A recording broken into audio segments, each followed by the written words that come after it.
వాళ్ళకి చేశాడు స్వామి.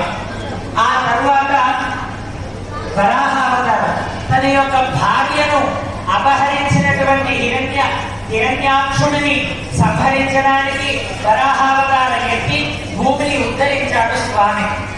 అవునా? ఆ తర్వాత వరాహావతారము తన భక్తుడైనటువంటి ప్రహ్లాదుడిని చేరదీసి అలాగే హిరణ్యకశిపుడిని కూడా సంహరింపజేసి మరలా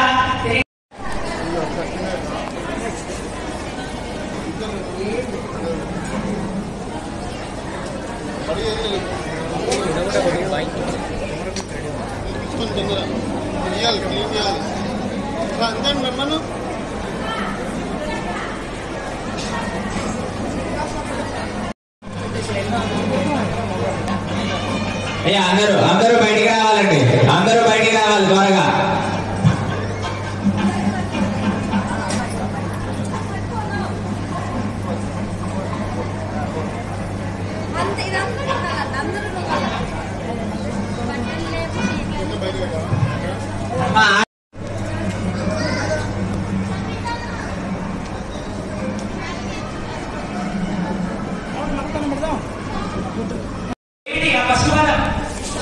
విశ్వం విష్ణు వసత్కారః. ఫస్ట్ పదం విశ్వం. ఈ విశ్వం అనేటువంటి పదముతోటే కదా ప్రతి ఒక్కరికి మొదలు పెట్టాల్సింది. ఓం అస్మద్ గురుభ్యో నమః అని మొదలు పెట్టాడు, శ్రీ గురుభ్యో నమః అని మొదలు పెట్టాడు, విశ్వం అని మొదలు పెట్టాడు. ఆ యొక్క బ్రాహ్మణుడు తన యొక్క మొదటి కుమారుడికి విశ్వం అని ఎప్పుడైతే ఉపదేశం చేశాడో ఆ విశ్వం ఉపదేశం చేసిన తర్వాత విశ్వం విశ్వం విశ్వం విశ్వం తన జీవితం అంతా కూడా ఆ విశ్వాన్నే తలుస్తూ మొత్తం జపం చేయడం ప్రారంభించాడు తన యొక్క కుమారుడు. ఇలా ప్రారంభం చేశాడు, జపం చేస్తున్నాడు. తనకు మాటలు లేదు, సుఖము లేదు, దుఃఖం లేదు, ఆనందం లేదు, సంతోషం లేదు, పెద్దవాడు లేదు, చిన్నవాడు లేదు, అయినవాడు లేదు, కానివాడు లేదు, భగవంతుడు లేడు, అయినవాడు ఏది లేక విశ్వం. భగవంతుడా విశ్వం, నాన్నగారా విశ్వం, తల్లిగారా విశ్వం, అన్నయ్య విశ్వం, తమ్ముడు, ప్రతి ఒక్కటి ఆ విశ్వంలో ఉన్నాడు అని చెప్పేసి తాను విశ్వ విష్ణు విష్ణు అని అంటాడు.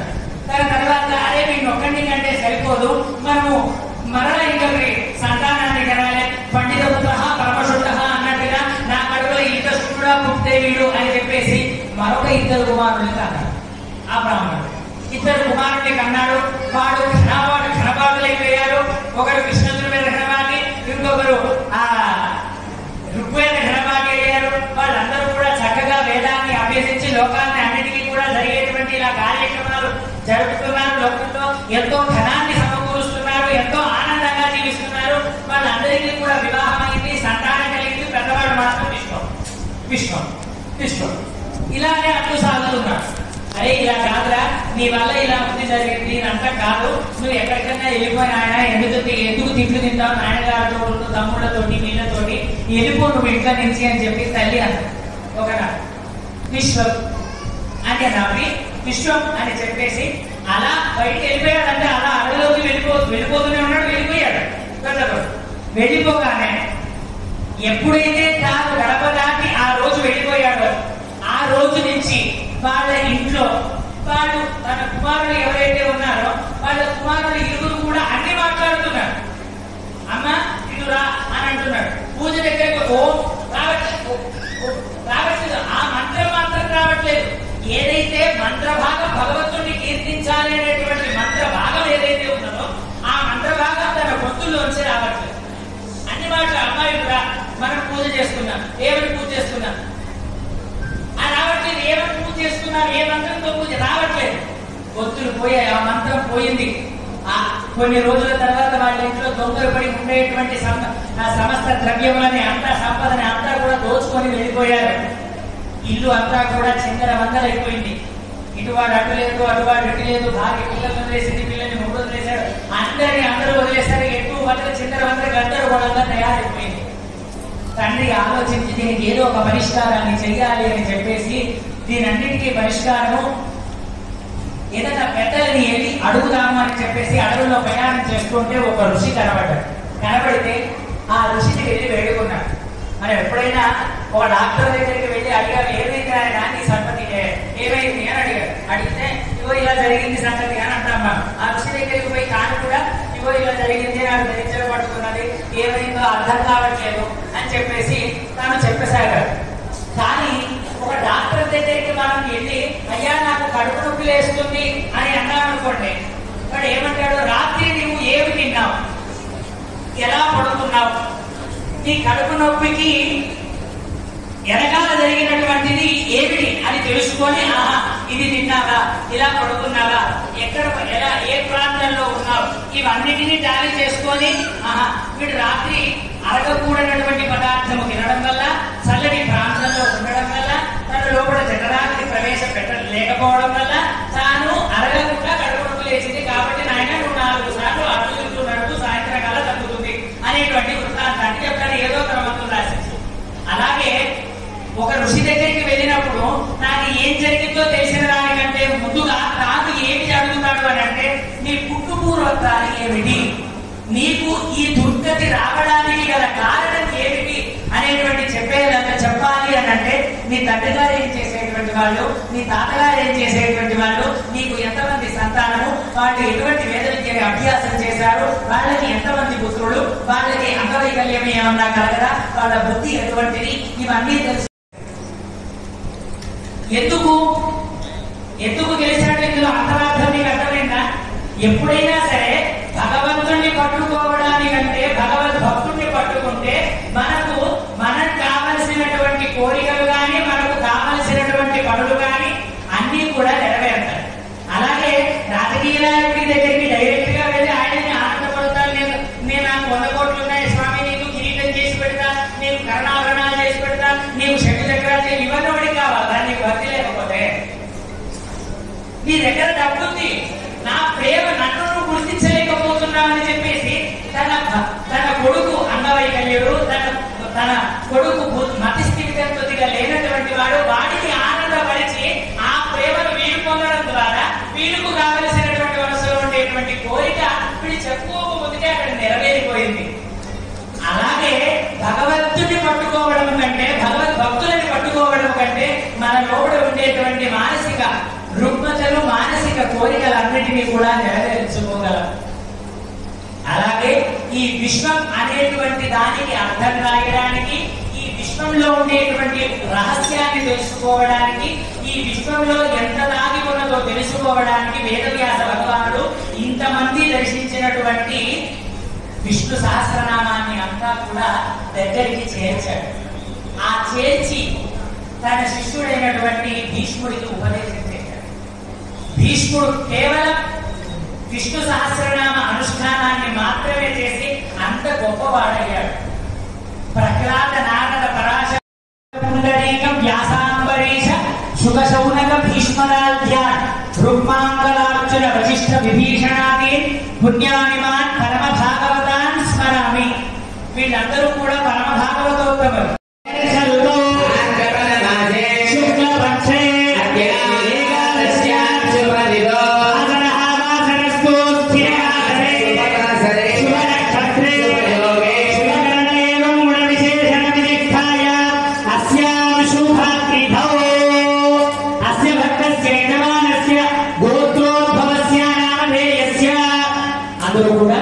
మీ గోత్రనామాలని మీ మనసులో స్మరణ చేసుకోండి. పెళ్ళైనటువంటి వాళ్ళు మీ గోత్రాన్ని మొదట మీ మనసులో స్మరణ చేసుకోండి. మగవాళ్ళు, ఆడవాళ్ళు అయితే కనుక మీ భర్త పేరు మొదట స్మరణ చేసుకోండి. పెళ్లి కానటువంటి వాళ్ళు ఎవరన్నా ఉంటే కనుక మొదట మీ తండ్రి గారి పేరు, ఆ తర్వాత మీ తల్లి గారి పేరు, మీ పేరుని మనసులో స్మరణ చేసుకోండి. తల్లిదండ్రులు లేనటువంటి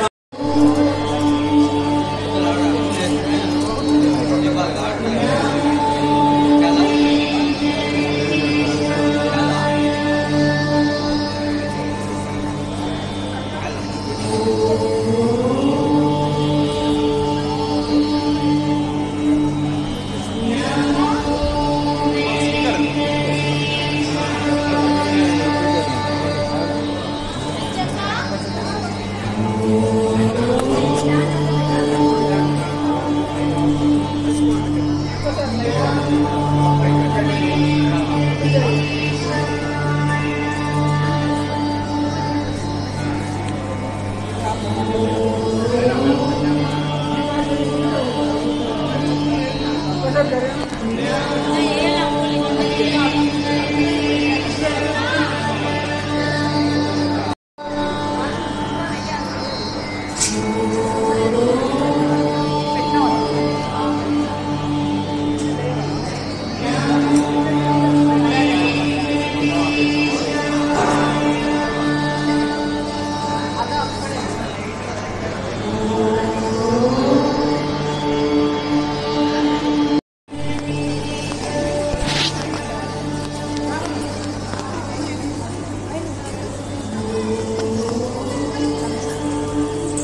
మేమా నీకు చెప్పలేదు పిల్లలకి వాళ్ళ ఓయ్ స్టేజ్ మీదకి వెళ్ళి ఇక్కడ 5 మెంబర్స్ నుంచో పిల్లలకి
Yeah.